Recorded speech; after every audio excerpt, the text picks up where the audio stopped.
Assalamualaikum warahmatullahi wabarakatuh. Alhamdulillahirabbil alamin. Alhamdulillah wa syukurillah bisa berjumpa dengan teman-teman lagi kelas 11. Kita sudah masuk semester yang baru. Semoga semuanya sehat dan beruntung bisa berjumpa lagi dengan saya, dengan kita semua untuk membahas tema-tema baru, materi-materi baru yang bisa didiskusikan dari mata pelajaran fikih kelas 11. Semoga kita semuanya beruntung nanti di bulan depan kita akan bertemu dengan bulan Ramadan yang mulia, Ramadan Karim. Kita senang di bulan kesehatan ya. Baik, hari ini saya akan membahas materi tentang munakahat. Materi pertama di semester genap kelas 11 mata pelajaran fikih yang penting karena itu pasti mayoritas orang majority akan melakukan hal tersebut, akan punya planning, perencanaan tersebut. Maka sebisa mungkin menikah ya satu kali seumur hidup, dan itu ya pernikahan yang diberkahi sama Allah. Sesuai tujuan orang ketika mendoakan pengantin baru itu kan selalu semoga sakinah mawaddah warahmah fihi barokah.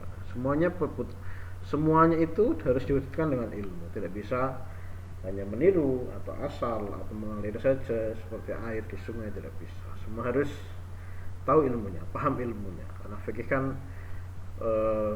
mengajari kita untuk memberikan pemahaman atau tuntunan yang tepat.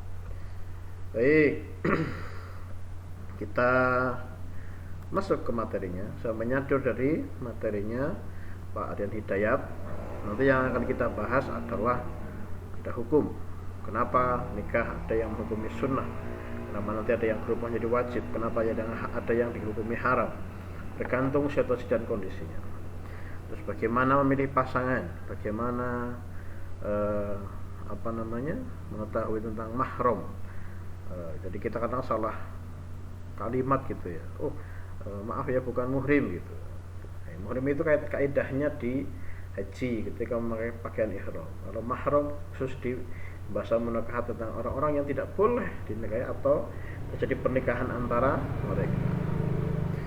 Kemudian ada rukun nikah, ada wali, ada saksi, ada undang-undang pernikahan. Maka pernikahan harus sah secara agama dan sah secara negara. Seperti itu. Karena kita negara yang semuanya ada undang-undang, ada aturannya. Kemudian ada hikmah, nanti tambahkan kalau waktunya cukup, ada pembahasan talak dan rujuk. Yang ya harapannya sih untuk pengetahuan saja ya, jangan sampai kita menjadi atau kalian menjadi pelakunya. Kita awali pembelajaran kita tentang munakahat dengan bacaan basmalah bersama. Bismillahirrahmanirrahim. Semoga Allah senantiasa memberikan kasih sayang dan kerahmatan kepada kita semua. Baik, yang akan kita bahas outline-nya dari pembahasan materi ini, yakni mencakup pengertian pernikahan, dalilnya. Kenapa harus ada dalil? Biar kita tahu hukumnya. Kenapa dihukumi sunnah? Kenapa dihukumi wajib? Kenapa dihukumi haram? Semua ada dalil Al-Quran atau hadis atau ijma'nya atau qiyasnya. Terus ketentuan pernikahan di dalam Islam. Kemudian ada nggak pernikahan yang dilarang? Bagaimana yang dilarang?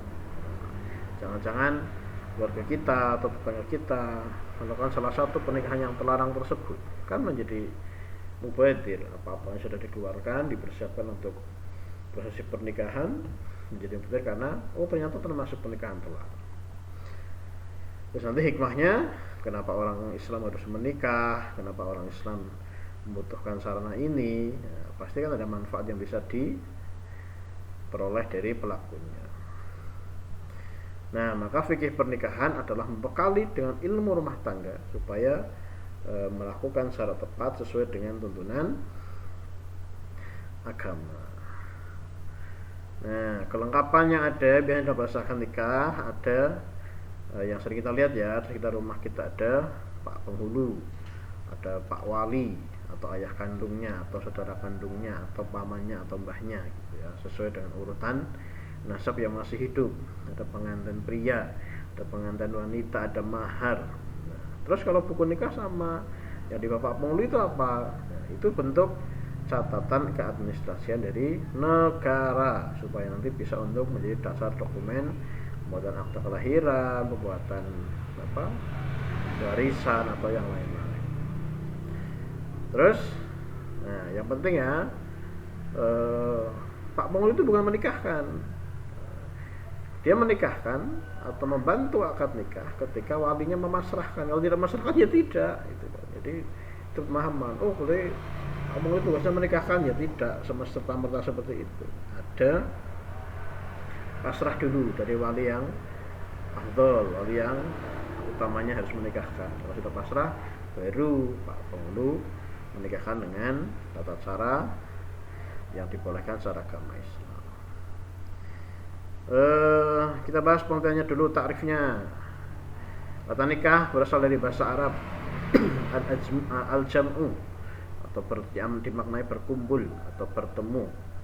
Imam Ahmad bin Umar Asy-Syatiri dalam kitab Yaqutun Nafis mendefinisikan nikah secara bahasa berarti menggabungkan atau berkumpul. Kemudian secara istilah, suatu ikatan lahir batin antara seorang laki dan perempuan untuk hidup bersama dalam satu rumah tangga melalui akad yang dilakukan menurut hukum syariat Islam. Maka pernikahan biasanya yang dibahas resiko sosial tidak hanya menggabungkan dua orang, tapi bisa menggabungkan dua unsur keluarga, menggabungkan dua perbedaan dan menggabungkan hal-hal yang lain. Nanti juga di pernikahan ada muncul harta bersama, baik yang dibawa dari rumah masing-masing maupun yang diperoleh setelah ketika secara bersama-sama, entah menabung, entah itu warisan, entah itu pemberian orang, hadiah atau yang lain. Menurut kompilasi hukum Islam, istilahnya adalah mitsaqun ghalidh, ikatan yang kuat. Maka ketika seorang laki-laki melakukan akad nikah, qabiltu nikaha, mengucapkan itu, Allah akan menyaksikan, malaikat mencatat, maka akan jadi ketentuan yang sakral yang dimuliakan oleh Allah. Dan Allah akan memberkahi pernikahan tersebut apabila sudah terlaksana, dan tindak lanjutnya adalah yang melakukan nikah meneruskan janji mereka berdua dalam keadaan apapun, baik suka maupun duka. Menurut Undang-Undang Pernikahan Nomor 1 Tahun 1974 Pasal 1 dimaknai ikatan lahir batin antara seorang pria dengan seorang wanita sebagai suami istri dengan tujuan membentuk keluarga yang kekal. Karena harapannya adalah sampai maut memisahkan. Tidak hanya tua terus nanti berpisah, tapi benar-benar karena faktor alamiah, tidak yang karena faktor yang lain-lain disengaja atau direkayasa. Dalil umumnya Bismillahirrahmanirrahim yang menjadi dasar dalil pernikahan ya, surat Ar-Rum ayat 21. Bismillahirrahmanirrahim. Min ayatihi an khalaqalakum min anfusikum azwajan litaskunu ilaiha wa ja'ala bainakum mawaddatan wa rahmah. Inna fi dzalika laayatin liqaumin yatafakkarun. Di antara tanda-tanda kekuasaannya ialah dia menciptakan untukmu istri-istri dari jenismu sendiri supaya kamu cenderung dan merasa tentram kepadanya, dan jadikannya di antaramu rasa kasih sayang. Sesungguhnya yang demikian itu benar-benar terdapat tanda-tanda bagi kaum yang berfikir.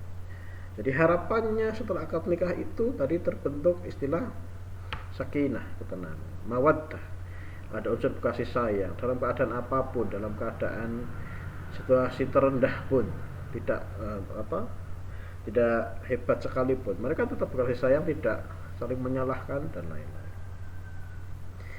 Ada satu pesan untuk pemuda ini dari hadis riwayat Bukhari Muslim.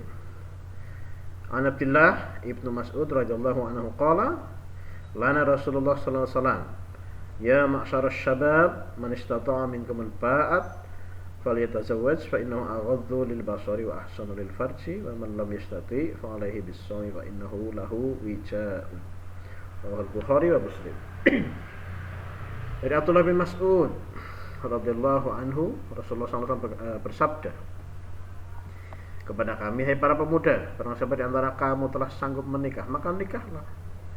Karena nikah itu dapat menurunkan pandangan dan memelihara faraj atau kemaluan. Dan barang siapa tidak sanggup, maka hendaklah berpuasa, karena itu menjadi perisai atau tanda. Maka Nikah kalau di pedesaan itu. Baik, mohon maaf ya, kita lanjut ya selanjutnya.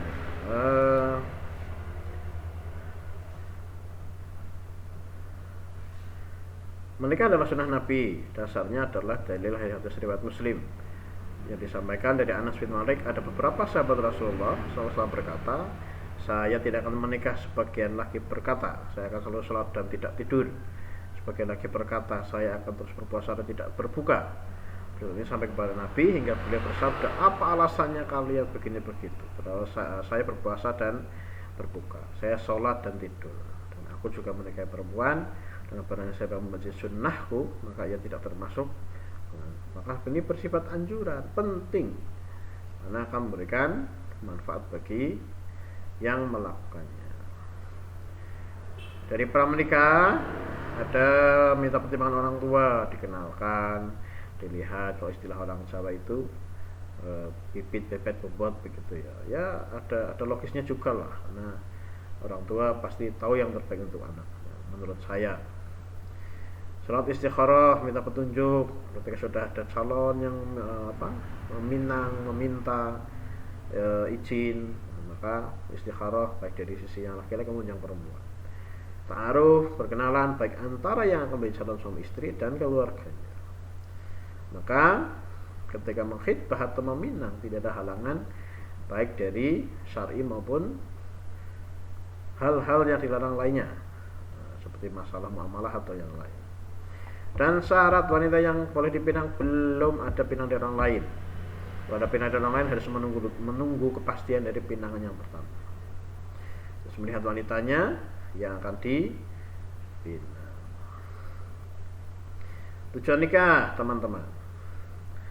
1, memperoleh kebahagiaan dan ketenangan hidup sakinah. Nanti dengan adanya anak, keturunan, juga memberikan proses pendewasaan bagi sepasang suami istri.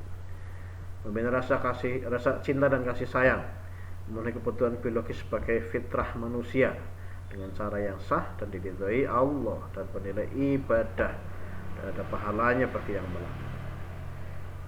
Kemudian untuk melaksanakan perintah Allah, perintah Al-Quran tadi, sunnah Rasulullah sesuai hadis yang tadi, dan memperoleh keturunan yang sah yang nanti akan mendapatkan hal-hal baik di masa depannya, baik entah itu mawaris atau yang lain. Bergaya nikah, kita mengklaim diri kita adalah umatnya Nabi sebagai tanda kekuasaan Allah. Ternyata Allah memang sudah menyediakan jodoh bagi kita. Kan kita membuktikan kuasa Allah. Terus menjadi sarana memperoleh rezekinya Allah lebih banyak atau lebih sempurna lagi. Kemudian ada istilah menikah itu bagian dari menyempurnakan agama. Ya betul, karena termaktub di Al-Quran. Terus tidak ada pembujangan, kemudian sebagai ciri normal makhluk hidup.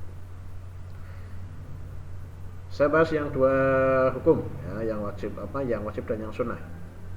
3 bersama haram. Ketika sudah mampu lahir batin, sudah bekerja, sudah punya pendapatan daripada beresiko zina, maka menjadi wajib. Yang sunnah, ketika sudah mampu lahir batin, tidak beresiko zina, maka sunnah. Misalnya yang usia-usia sudah mapan gitu ya, itu menjadi ibadah teragung dan ibadah terlama, yaitu akan dibenci oleh setan. Haram jika tidak mulai lahir batin, dan malah akan menjadikan menyakiti istri atau pasangan, atau ada niat buruk. Dari memilih pasangan ada meninjau kualitas agama, keturunan, paras, cantik, atau sesuai keinginan kita, selera kita. Misalnya saya laki-laki, harta, terus dari sisi taktisnya ada kesuburan, kesetaraan, kesehatan. Lalu ada pencapangannya lagi, ada ilmu, budaya, status, harta, dan gaya hidup. Jadi kita harus mengimbangi pasangan yang akan kita nikahi. Jangan terlalu jomplang, jangan terlalu, maka ada istilah sekufu. Contohnya mahram, ada mahram mu'abbad dan ghairu mu'abbad. Nanti penjelasannya ada di buku pembelajaran ya, Kenapa ini disebut mu'abbad, kenapa ini ghairu mu'abbad? Karena ada hal-hal tentu yang membedakan, baik secara nasab maupun pernikahan atau hasil sepersusuan.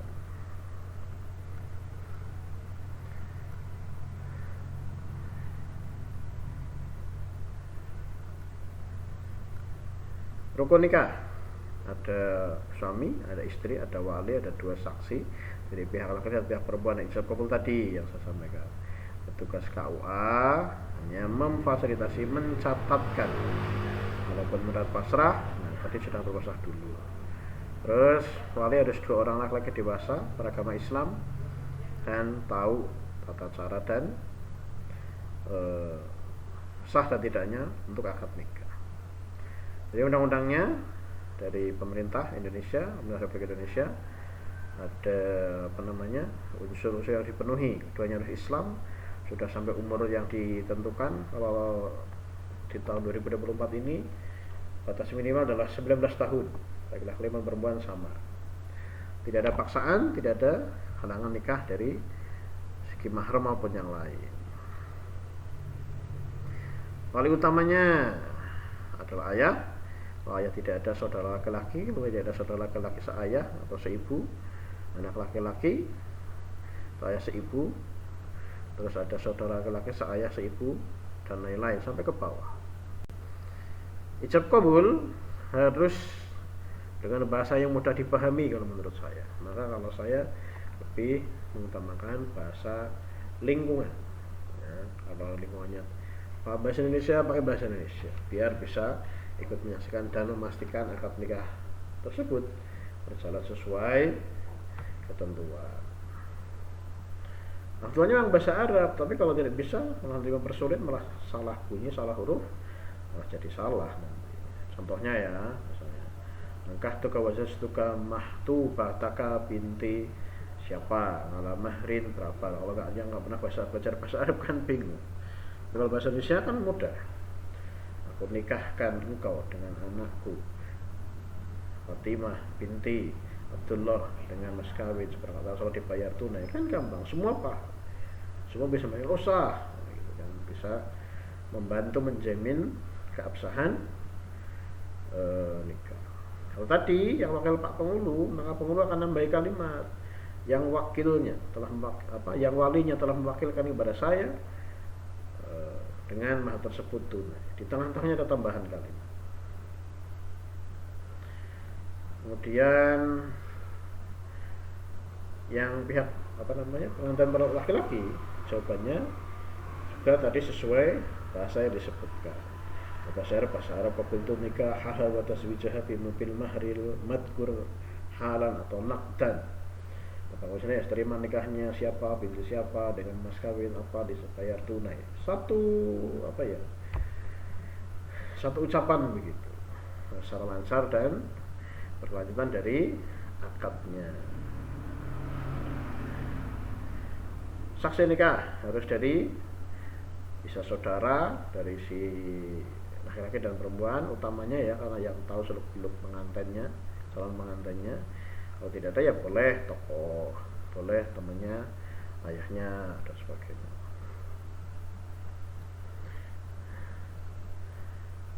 Terus sunnahnya nikah di bulan Syawal di masjid di hari Jumat, sudah melihat pasangan, penyebutan mahar lunas.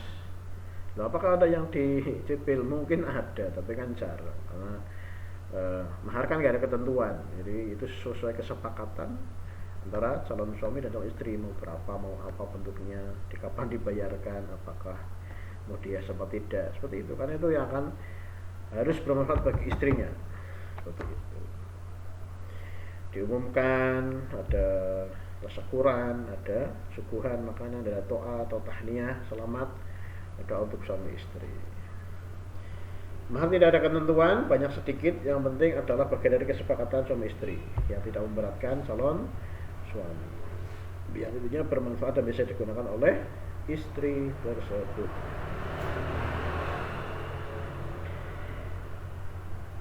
Nah, walimatul urus itu bagian dari hal yang penting juga. Karena apa? Setelah ada akad nikah umumkan bahwa si A, si B sudah menikah di sini, di masjid ini jam sekian. Jadi tidak ada sangkaan-sangkaan buruk dari masyarakat. Maka walimah itu penting, maka ada hadis yang mengatakan gelarlah walimah dengan minimal seekor kambing. Nabi menyampaikan seperti itu dari hadis riwayat Muslim kan. Maka yang menjadi penting untuk mengumumkan pernikahan putra putri dari pasangan atau orang tua muslimus, untuk syukur juga kepada Allah karena kan sudah salah satu kewajiban orang tua gugur, maka harus mewujudkan rasa syukur kepada Allah. Dan kewajiban suami istri juga ada nafkah, ada tanggung jawab, responsibility, ada pembagian tugas, kemudian hak bersama juga ada, hak muasyarah bil ma'ruf, bergaul suami istri, menisbahkan, terus hak saling mewarisi dan mengasuh anak. Kewajibannya istri ada mengelola rumah, manajemen keuangan, menasihati suami, memberi saran, suami memutuskan dan mengambil keputusan terbaik bagi keluarganya, termasuk anaknya mau sekolah di mana, terus pendidikannya seperti apa, seperti itu. Untuk negara, aturan negara di undang-undang pernikahan sama, kewajiban atau hak dan kewajiban istri, suami istri sama persis.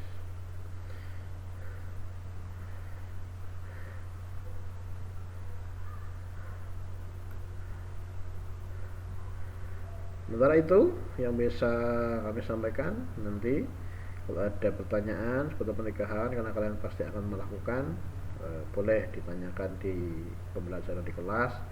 Saya buka grup ruang diskusi di kelas, nanti bisa saling menyampaikan dalil atau pendapat atau opini atau pertanyaan atau yang kira-kira kalian mungkin akan ketemu di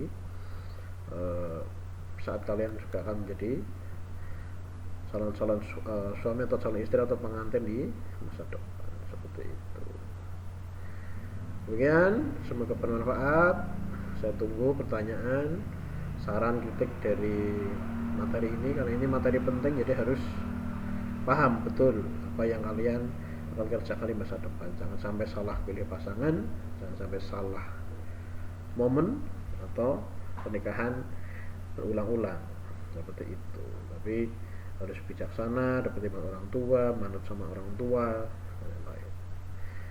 Demikian, semoga bermanfaat. Wassalamualaikum warahmatullahi wabarakatuh. Ketemu lagi di materi yang lain. Nanti ditunggu ya di channel YouTube saya untuk pembahasan materi-materi fikih yang lain. Sekian, Assalamualaikum warahmatullahi wabarakatuh.